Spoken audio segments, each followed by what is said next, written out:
On April 28, 1995, a father went to the prison to deliver clothes to his son, who had been arrested 7 months earlier. Upon arrival, the prison staff informed the father that his son had been executed the day before.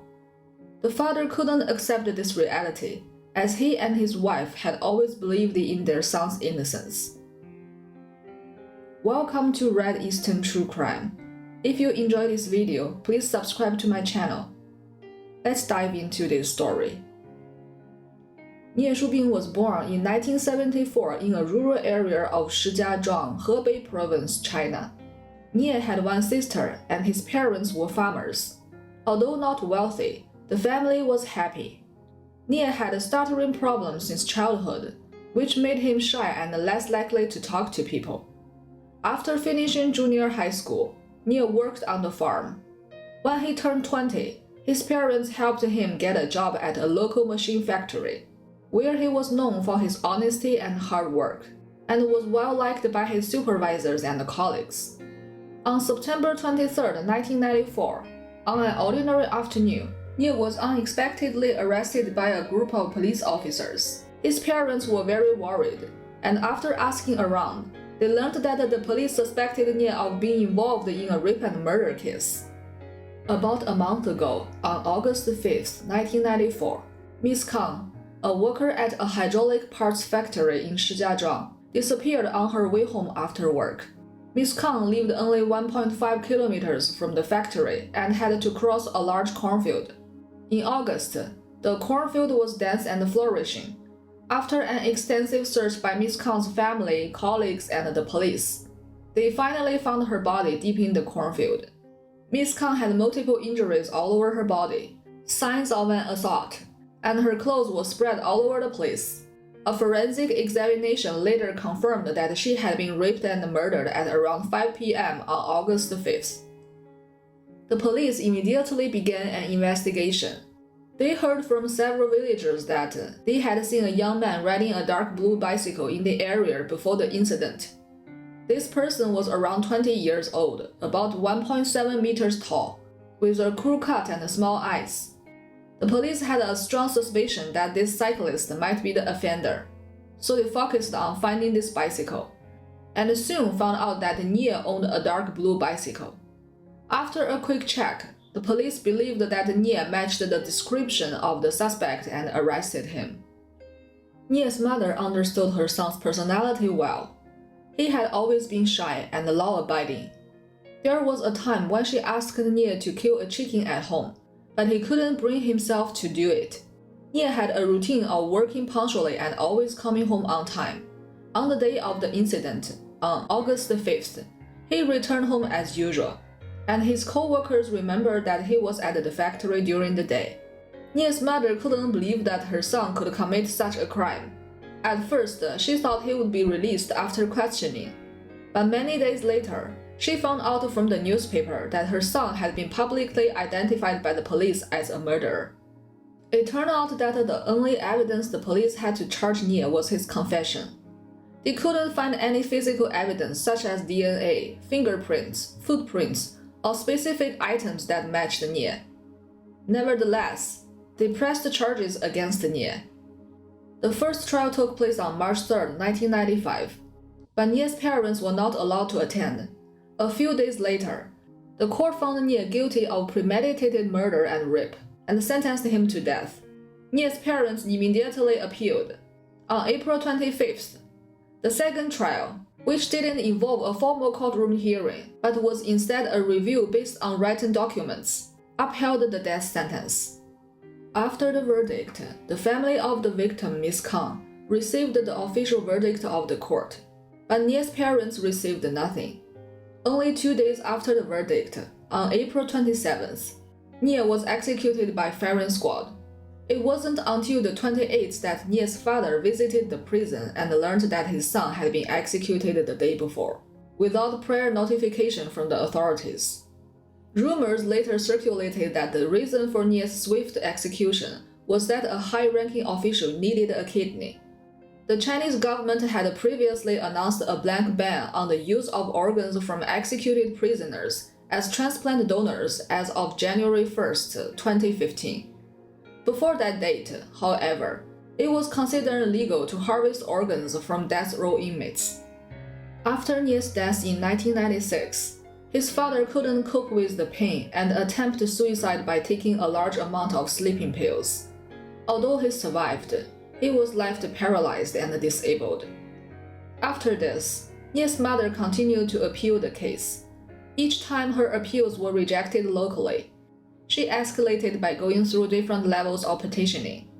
In China, petitioning is the practice of ordinary citizens raising grievances and complaints with higher government authorities, using methods such as letters, emails, phone calls, and personal visits.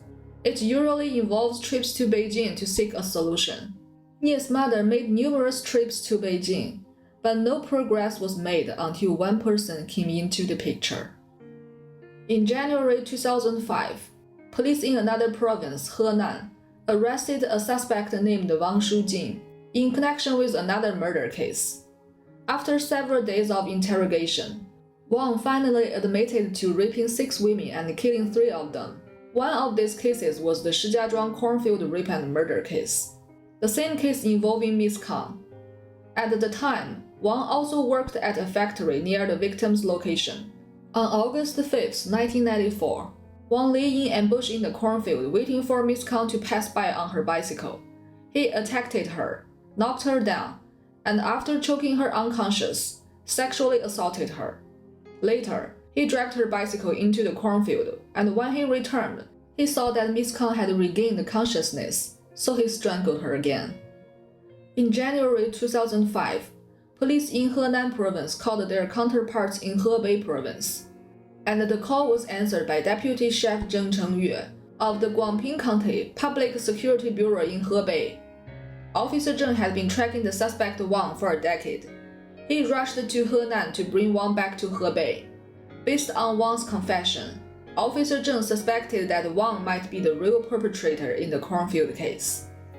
Officer Zheng faced numerous challenges, but managed to obtain Nie's case files. He found significant inconsistencies. The files showed that Nie had been interrogated for 7 days, but there was no record of the first 6 days, only a confession statement. This statement didn't mention Nie's speech impediment, and the time of the crime had been changed several times. In addition, the case files lacked Nie's factory attendance records, and several signatures were confirmed not to match Nie's handwriting. Officer Zheng later reported his findings, but was told to keep quiet and remain loyal to the party. However, Officer Zheng insisted that as a police officer, he had to tell the truth and provide evidence. Even if it meant risking his life, he was determined to do so. His resolve was rooted in personal experience. His father had been wrongfully imprisoned during the Cultural Revolution, and it wasn't until Officer Zheng was 18 that his father was finally exonerated. He understood all too well the pain of having a loved one unjustly imprisoned. Reopening the case within the system was impossible, as the police and judges who handled the Nie's case had been promoted and rewarded. Officer Zheng decided to seek help from the media. In March 2005, the editor-in-chief of the Henan Business Daily, Mr. Ma Yunlong, published an article entitled "One Case, Two Culprits, Who's the Real Killer?" The article revealed many details of the case and immediately attracted public attention. Many people demanded a re-investigation. With the help of Officer Zheng and the support of the media, Nie's mother hoped for a quick breakthrough, but she didn't expect to have to wait more than a decade. In March 2007, Wang's first trial began on charges of raping 5 people, murdering 2, and attempting to murder 1. Strangely, the cornfield case was not mentioned. Wang initially pleaded guilty. Then, in a bizarre turn of events that astonished the Chinese and even global legal community, Wang said, quote, "I clearly killed 3 people. Why is it 2 now?" Unquote. The prosecutor replied, quote, "You only killed 2. Unquote. The judge interjected saying, quote, "Don't discuss unrelated matters." Unquote. A few days later, Wang was sentenced to death. After his first trial, Wang appealed, but unlike other criminals, his appeal had a different motive. Wang sought to have the 1994 cornfield murder attributed to him, claiming that he had turned himself in and should receive a reduced sentence. Wang's second trial dragged on for 6 years, and in June 2013, the verdict upheld his original death sentence, finding no connection between Wang and the cornfield case. Wang was executed on February 2, 2021, without the court ever formally implicating him in the cornfield case. From his original conviction to his execution, Wang's case took 14 years, while Nie's case was resolved in just 1 month. In 2009, at the age of 49, Officer Zheng was dismissed from his job on the grounds that he was considered too old and needed to make way for younger staff. Officer Zheng then faced repeated investigations by the disciplinary committee. His eldest son passed the civil service exam but wasn't hired, leaving him without a stable income and facing various health problems. Despite these challenges, Officer Zheng continued to push for a review of Nie's case. They obtained testimony from Nie's former cellmate, who revealed that Nie had suffered severe physical abuse in prison. After numerous interrogations, Nie would return with visible signs of injury, including blood stains on his body. On the day of his confession, he told his cellmate, quote, "I can't take it anymore. I'm confessing, but I'm really innocent," unquote. Nie's mother needed to submit Nie's original verdict when she applied for a retrial, but she couldn't get it despite repeated requests. A court official even said, quote, "The verdict is in the archives, but we won't give it to you," unquote. Later, after several discussions with Miss Kang's family, the victim, they provided a photocopy of the verdict. Nie's mother and family continued to petition, accumulating significant debt. On 2014, several senior officials in Hebei province was arrested following an investigation into a high-ranking Chinese official, Zhong Yongkang. By the end of the year, China's Supreme Court ordered the Shandong Provincial High Court to conduct a remote review of Nie's case, marking the first case of remote review in China. In December 2016, the Supreme Court of China ruled that Nie was innocent due to insufficient evidence. In March 2017, 22 years after the death of Nie, the court announced the compensation for Nie's family, totaling 2.68 million RMB, approximately $420,000.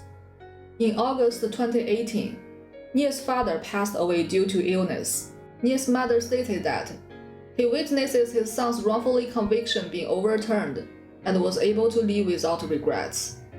In May 2022, Officer Zheng passed away at the age of 62 due to illness.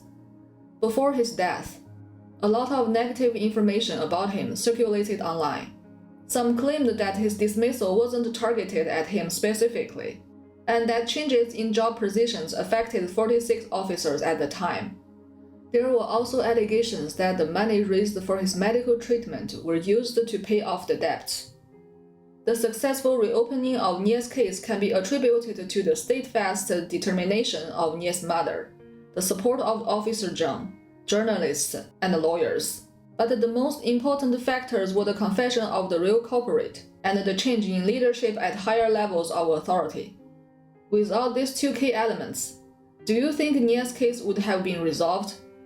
What's frightening is that we may never know the extent of wrongful convictions that exist. Afterwards, the news often portrayed Nie's retrial as a milestone in the history of Chinese justice, highlighting the fairness and justice within the Chinese legal system. Claim, justice is never absent, only late. Do you think the government's compensation to Nie's family is fair? Have there been similar cases in your country? Please feel free to share your thoughts and opinions. That's today's story. Thanks for watching. If you enjoyed this video, please like it and subscribe to my channel.